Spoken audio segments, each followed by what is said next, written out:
नमस्कार साथियों।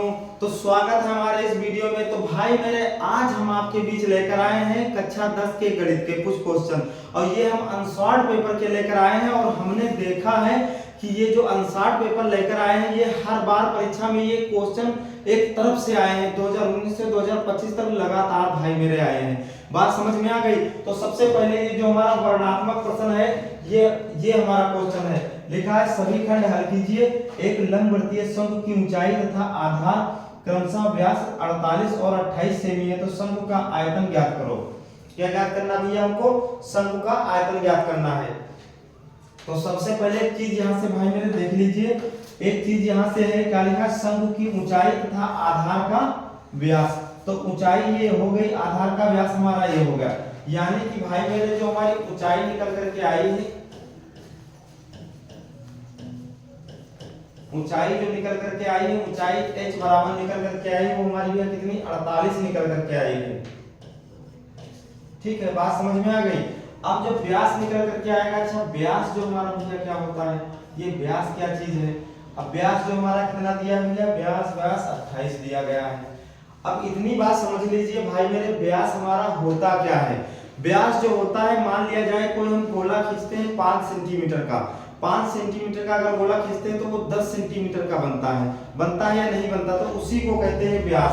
तो व्यास का भैया सूत्र होता हमारा है R बराबर व्यास बटे 2।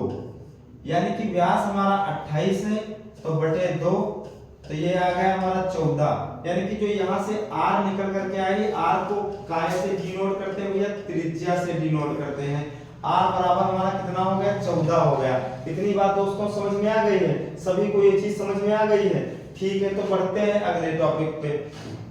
अब ये चीज कहता है शंकु का आयतन ज्ञात कीजिए। हमको भाई मेरे क्या लगाना है? शंकु का आयतन। अच्छा शंकु हमारा होता क्या है? तो शंकु का आयतन जो भैया होता है, इसका डायरेक्टली शंकु का आयतन, शंकु का आयतन होता है 1/3 पाई r स्क्वायर h। यानी कि शंकु के आयतन का भाई मेरे सूत्र होता है 1/3 पाई r स्क्वायर h। अब यहां से एक चीज समझ लीजिए, 1/3 पाई का मान भैया हमेशा के लिए होता है 22/7। कितना होता है भाई मेरे? 22/7 हमारा होता है। और यहां से एक चीज समझ लीजिए आप लोग भैया, सबसे पहले अगर पाई का मान आपको कहीं दिया है, अगर नहीं दिया है तो 22/7 रखना है, और इसका 3.14 भी रख सकते हैं। अगर आपको 3.14 यूज करने यानी कि प्रयोग करने के लिए भाई कहे तो आप 3.14 रखना, वरना आपको 22/7 ही रखना है। तो 1/3 गुणे 22/7। r का मान भैया कितना है? r का मान 14 है, तो 14 गुणे 14 हमारा हो गया। बात क्लियर हो गई? h का मान हमारा भैया कितना है? 48 है, 48 हो गया। इतनी बात समझ में आ गई? तो 7 एकम 7, 7 दूनी 14 हमारा कट गया। इतनी बात समझ में आ गई? 3 एकम 3, तो 3 एकम 3, 1 बचा 3 छक्का 18 हमारा कट गया। नीचे हमारा भैया कुछ नहीं बचा, तो ऊपर संख्याएं जो बची 22 दूनी कितनी हो गई भैया? 44 गुणे 14 और गुणे का 16। भैया हमको बस गुणा कर देना, हमारा आंसर निकल करके आ जाएगा। तो गुणा एक चीज देख लीजिए, गुणा हमको कैसे करना है भाई? पहले हम 44 और 14 का गुणा कर लेंगे। तो 4 चक्कू 16 का 6, 4 चक्कू 16 का 6 यहाँ से लेगा, और 4 चक्कू 16 1 17 गुणे का निशान 4 4 6 7 4 11 का 1 616। ये हमारा जो गुणा करके आया 616। भाई हमने इसको इससे गुणा किया, यानी कि 44 को 14 से गुणा किया तो 616 आ गया। बात समझ में आ गई? अब हम इसको फिर इससे गुणा करेंगे, 616 को 16 से गुणा करेंगे। तो भाई 6 6 36 का 6 यहाँ से लाए 3, 6 कम 6 6 3 9 हमारे हो गए। 6 6 36 के 36 ही, कट का निशान 6 1 6। ये जो जोड़ करके आए हैं ये भैया आंसर हमारा आया है 6 15 के 5 हासिल आए 7 7 1 8 9। यानी कि जो आंसर निकल करके आया है 9856 भैया हमारा आंसर निकल करके आया है। बात समझ में आ गई? हमने डायरेक्टली गुणा क्यों नहीं भैया बताया, आप अच्छी तरीके से समझो। बात इतनी क्लियर हो गई? बात समझ में आ गई? ठीक है, तो बढ़ते हैं अगले क्वेश्चन की तरफ। अगला जो भैया हमारा क्वेश्चन है, अगला क्वेश्चन है ये अभाज्य गुणनखंड विधि। अच्छा, जो अभाज्य गुणनखंड विधि से हमको लगाना है, तो सबसे पहले भैया अभाज्य गुणनखंड विधि हमारी होती क्या है, यानी कि 96 और 414 को हम अलग अलग खंडों में भैया तोड़ लेंगे। बात समझ में आ गई? हमको निकालना का HCF। तो अच्छा एक चीज समझ लीजिए, HCF हमारा होता क्या है, हाई कॉमन फैक्टर। इसी का दूसरा नाम भैया हमारा है मासा। क्या दूसरा नाम है? मासा है। इतनी बात समझ में आ गई है? क्या है दूसरा नाम हमारा? मासा है कि महत्तम समापवर्तक है। तो पहले हमारा 96 है भाई, 96 के हम खंड कर लेंगे। तो 2 चक्कू 8, 1 बचा 2 8 16, 2 दूनी 4, 2 चक्कू 8, 2 एकम 2, 2 दूना 4, 2 छंग 12, 2 तिया 6, 3 एकम 3। बात क्लियर हो गई? अब इसी तरीके से हम 400 का निकालेंगे, 404 का निकालेंगे। तो भैया 400 का 4 निकालेंगे, 2 दूना 4, 0, 2 दूना 4, भैया 2 एकम 2, 0, 2 एकम 2। अब ये देख लीजिए ये किससे कट रहा है भैया, 101 पहाड़ा किसी में नहीं आता है, तो ये इतना ही रहेगा। अब ये यहाँ 1 2 3 4 5, यानी कि अब एक चीज यहाँ से देख लेना है, 2 गुणे 2 गुणे 2 गुणे 2 गुणे 2 और गुणे का 3। इसमें भैया कितना आया है, 2 गुणे 2 गुणे 101। बात क्लियर हो गई? अब इसमें हमको कॉमन संख्या लेनी है। कॉमन भैया क्या बना है, जो दोनों संख्याओं में मिले बराबर 2। ठीक है, इन दोनों में ये दो संख्याएं मिल गई बराबर 2। अब हमारी कोई संख्या कॉमन नहीं मिलती। कॉमन दोस्तों मेरे वो संख्याएं होती जो एक में समान मिले, उसी में भी समान मिले। बात समझ में आ गई है? इतनी चीज भैया समझ में आ गई, बिल्कुल क्लियर तरीके से आ गई है। तो ये हमारा क्या हुआ, 2 दूना भैया कितना हो गया, 4 हो गया। ये जो आंसर निकल करके आया कि HCF हाई कॉमन फैक्टर यानी कि मासा जो भैया निकल करके आया है, ये हमारा कितना 4 निकल करके आया है। और जो ये क्वेश्चन ला रहे हैं, ये हमने देखा है कि हर परीक्षा में और हर सेट में आपको मिलेंगे क्वेश्चन, इसीलिए हम क्वेश्चन आज ये लेकर आए हैं भाई मेरे। बात क्लियर हो गई? ठीक है, बढ़ते हैं अगले क्वेश्चन की तरफ। अगला भैया ज्यामितीय निर्देशांक का है। तो जो ज्यामितीय निर्देशांक हमारा है भाई क्या है, तो सबसे पहले लिखा है बिंदुओं -1 7 और 4 -3 को मिलाने वाले रेखाखंड को 2:3 के अनुपात में विभाजित करने वाले बिंदु के निर्देशांक ज्ञात कीजिए। हमको भैया बिंदु के निर्देशांक ज्ञात करना है।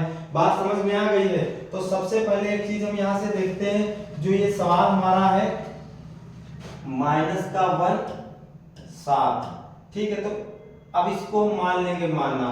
यहाँ से क्या कर लेंगे भैया, मानना है कि पहली संख्या में इसको क्या मान लेंगे, यानी कि ये जो संख्या मानेंगे x1, तो ये हमारी क्या संख्या होगी, x1 माइनस का 1 बराबर 1। ठीक है, ये हमारा y1 हो गया। क्या हो गया भैया, y1। तो y1 बराबर हमारा कितना हो गया, 7 हो गया। बात क्लियर हो गई? y1 कितना भैया दोस्तों हो गया, 7 हो गया। अब इसी तरीके से दूसरे पार्ट को मान लेंगे। ये हमारा क्या है, 4 माइनस का 3, तो इसको हम भैया क्या मान लेंगे, y1 बराबर हमारा कितना हो जाएगा, y1 जो हमारा, हाँ y1 तो ये है, तो ये हमारा भैया x2 होगा। सॉरी, ये हमारा क्या होगा, x2 होगा, क्योंकि y1 तो यहाँ हम पहले ही मान चुके हैं। तो ये हमारा क्या होगा, x2 बराबर 4 हो जाएगा। और यहाँ से y2, तो y2 बराबर -3 हो जाएगा। इतनी बात भैया समझ में आ गई है? ठीक है, अब हम सूत्र लगाते हैं। ये हमारा सूत्र, क्योंकि हम और यहाँ 2:3 भी हमारा दिया गया है, तो यहाँ से भैया मान लेंगे m1 बराबर हमारा कितना भैया, 2 हो जाएगा। और m2 बराबर जो हमारा निकल करके आएगा वो 3 निकल करके आएगा। बात समझ में आ गई? यानी कि सबसे पहले दोस्तों हम एक बात बताना चाहते हैं कि इसको हम x1 मान लेंगे, इसको y1 मान लेंगे, इसको x2 मान लेंगे, इसको y2 मान लेंगे, और जो अनुपात भाई मेरे दिया होता है वो हम क्या मान लेंगे, m1 और m2 मान लेंगे। बात क्लियर हो गई? ठीक है, तो जो सूत्र होता है, सबसे पहले हम x बिंदु के निर्देशांक ज्ञात करें। क्या, x बिंदु के निर्देशांक, x बिंदु के निर्देशांक। तो x बिंदु के भैया निर्देशांक हमारा सूत्र क्या होगा, जो x बिंदु के निर्देशांक होंगे, ये हमारा सूत्र यहाँ 2 लगाएंगे, यानी कि m1 x2 plus m2 x1 बटे m1 प्लस m2। बात क्लियर हो गई? यहाँ से एक निकल आएगा। अब इसी तरीके से दूसरा सूत्र भी लगा देंगे। तो ये दूसरा m1 भैया होगा, और ये हमारा क्या होगा, y2 प्लस m2 y1 बटे m1 प्लस m2। ठीक है, ये हमारा दूसरा, यानी कि ये y के निर्देशांक हो गए। इसको याद करने का एक भैया सबसे सरल तरीका है दोस्तों, क्या है, क्योंकि हम एक को याद कर लेंगे, कुछ नहीं करना है। m1 m2 तो हमारे पास ही रहेंगे, m1 m2 x2 तो x1, यानी कि अगर m1 यहाँ होगा तो x2 होगा, फिर m2 और x1, m1 m2 नीचे रहेगा, इसमें भी वही m1 m2 रहेगा, बस इसी का उल्टा हो जाएगा। जब यहाँ x2 है तो यहाँ पर y2 हो जाएगा, यहाँ पर x1 है तो यहाँ पर y1 हो जाएगा। बात क्लियर हो गई, यानी कि ये सरल तरीके से याद हो जाएगा आपको। बस अब हमको कुछ नहीं करना, बस सूत्र में भैया रख देना है, बस इसी फार्मूले में रख देना है। तो x के जब निर्देशांक निकालेंगे तो m1 बराबर भैया कितना हो गया हमारा 2, गुणे का चिन्ह हो गया 2, x2 हमारा भैया कितना है, तो x2 हमारा कितना भैया, x2 यहां से निकालेंगे, x2 बराबर 4 है, प्लस का चिन्ह लगा दिए। ठीक है, m2 हमारा भैया कितना है, तो m2 हमारा कितना है, 3 है, 3 लिख दिया, गुणे का चिन्ह हो गया। अब x1 भैया हमारा कितना है, x1 हमारा जो है ये वाला है, x1 माइनस का 1 है, तो माइनस का 1 बटे m1 और m2, तो 2 प्लस 3। बात क्लियर हो गई, क्या है, 2 प्लस 3। अब ये कितना हो गया, 4 दूनी 8 भैया निकल करके आ गया, माइनस, क्योंकि ये माइनस की और प्लस की गुणा करेंगे तो माइनस का आ जाएगा, तो माइनस 3 एकम 3, ये 3 हो जाएगा, बटे 3 2 5 हो जाएगा। अब इसको जब हम काट करके लाएंगे तो भैया 5 बटे 5 हमारा आ जाएगा, यानी कि 1 से 1 कैंसिल, यानी कि हमारा बचेगा 5, 1 बचेगा, क्योंकि अब x के बिंदु x के भैया निर्देशांक निकल करके आया है 1। अब इसी तरीके से हम y का निकालेंगे, तो y का हम भैया इसी तरीके से निकालेंगे, कुछ नहीं करना, m1, तो m1 हमारा भैया 2 हो गया। ठीक है, यहां से हमने देखा m1 2 है, और y2, तो y2 हमारा कितना है, ये हमारा y2, तो y2 बराबर -3, तो ये हमारा गुणे, यानी कि -3। ठीक है, -3 प्लस m2 हमारा भैया कितना 3 है।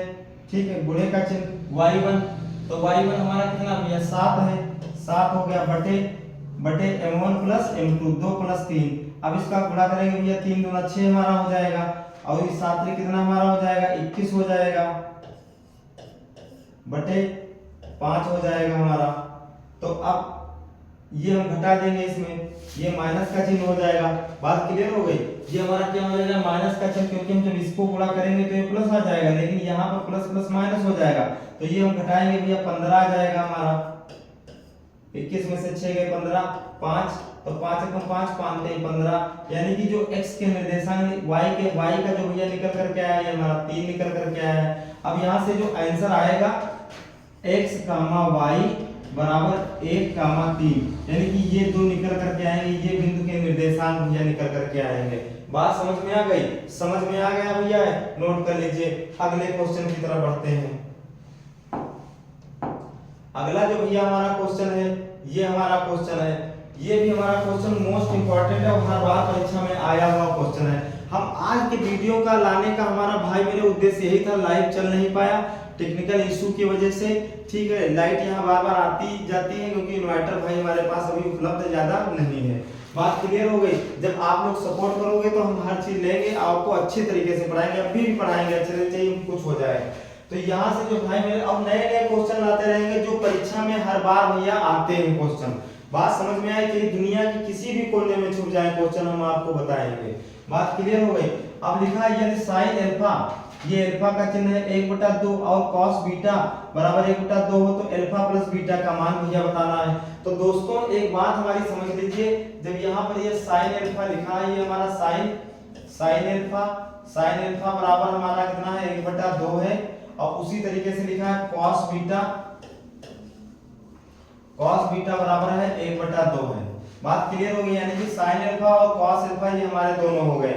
अब यहाँ से एक बात समझ लीजिए, पहले हम इसको हल कर लेते हैं। तो इसको भैया कैसे हल करेंगे देख लीजिए। साइन अल्फा यानी कि जब साइन अल्फा बराबर कितना 1/2, तो साइन का जो मान होता है 1/2 किसका होता है, यानी कि 30 अंश का होता है। बात क्लियर हो गई, यानी कि साइन का मान देखो, जो ट्रिग्नोमेट्री सारणी यानी कि त्रिकोणमिति सारणी जो हमारी होती है, कोण के अंतर्गत जाएंगे तो वो जब सारणी होती है तो 1/2 मान किसका, साइन 1/2 मान किसका होता है, 30 का होता है।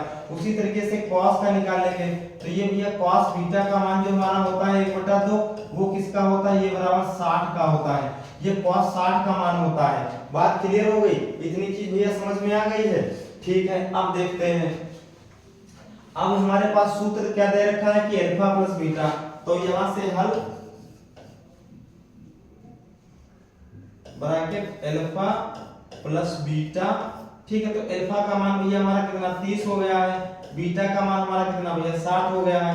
अब इसको जब हल करके लाएंगे तो ये हमारा बराबर 90 अंश आ जाएगा। बात क्लियर हो गई, यानी कि जो साइन अल्फा और बीटा का मान जो आएगा भैया हमारा ये कितना आएगा, 90 अंश आएगा। अच्छा 90 अंश को एक चीज और भैया कहते हैं, 90 अंश कहीं होता तो इसका दूसरा नाम पाई/2 भी लिख सकते हैं, क्योंकि पाई/2 भी मान किसी का होता है 90 अंश का होता है ना। धांसू ट्रिक है ना, समझ में आ गई बात। नया क्वेश्चन लाए हैं, हर बार परीक्षा में हमने देखा है, हर बार परीक्षा में भैया क्वेश्चन आया हुआ है। इस टाइप के 100% क्वेश्चन आते हैं 2026 परीक्षा के दृष्टिगत से। ठीक है भाई दोस्तों, तो देखते हैं अगला क्वेश्चन। अगला जो भैया क्वेश्चन हमारा है ये भी हमारा दूरी ज्ञात करनी है, मोस्ट इंपोर्टेंट। हर बार अब आप देख लीजिए ज्यामिति निर्देशांक भाई मेरे जो लेसन है वो हर बार लगभग 7 से 10 नंबर आपको देकर जाएगा, और बहुत सिंपल है, बस एक बार आपको पढ़ने की आवश्यकता है। बात समझ में आ गई, ठीक है। तो अब देखते हैं, लिखा है बिंदु -6, 0 की मूल बिंदु से दूरी क्या होगी। अब एक बात यहां से समझ लीजिए भाई मेरे कि जो -6, 8 लिखा हुआ है, अब यहां से हमको दूरी याद करना है, लेकिन दूरी भाई मेरे हम जब ज्ञात करेंगे तो दूरी के लिए दोस्तों सूत्र क्या लगता है, x2 - x1 का whole square plus y2 - y1 का होल स्क्वायर।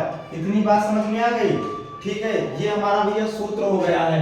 अब ये जो हमारा सूत्र है वो सूत्र को कैसे लगाएंगे, मान लिया जाए यहाँ पर भैया तो ये हमारा इसको x1 मान लिया तो इसको y1 मान लिया, लेकिन x1 मान लिया, y1 मान लिया, x2 और y2 हमारे पास उपलब्ध नहीं है, तो अब इसको हम मान लेंगे 0, यानी कि क्या मान सकते हैं भैया 0, मान सकते हैं। क्योंकि 0, भाई मेरे क्यों मानेंगे, क्योंकि 0 किसी संख्या में जोड़ने और घटाने में मान में कोई प्रभाव नहीं पड़ता है, लेकिन गुणा मत करने लगना। बात समझ में आ गई, किसी संख्या को जोड़ेंगे या किसी संख्या को हम जब घटाएंगे तो इसके मान पे भाई मेरे कोई फर्क नहीं पड़ता है। इतनी बात समझ में आ गई, ठीक है। अब देखते हैं, तो भैया दूरी बराबर √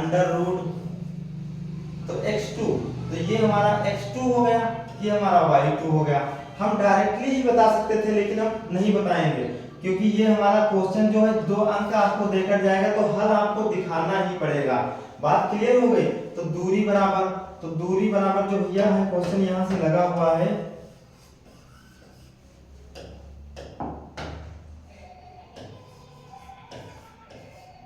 दूरी बराबर √ तो x2 हमारा कितना 0 है और x1 हमारा कितना भैया -6, तो -6 यहाँ पर -6 माइनस प्लस हो जाएगा, स्क्वायर प्लस y2, तो y2 हमारा भैया 0 है, -8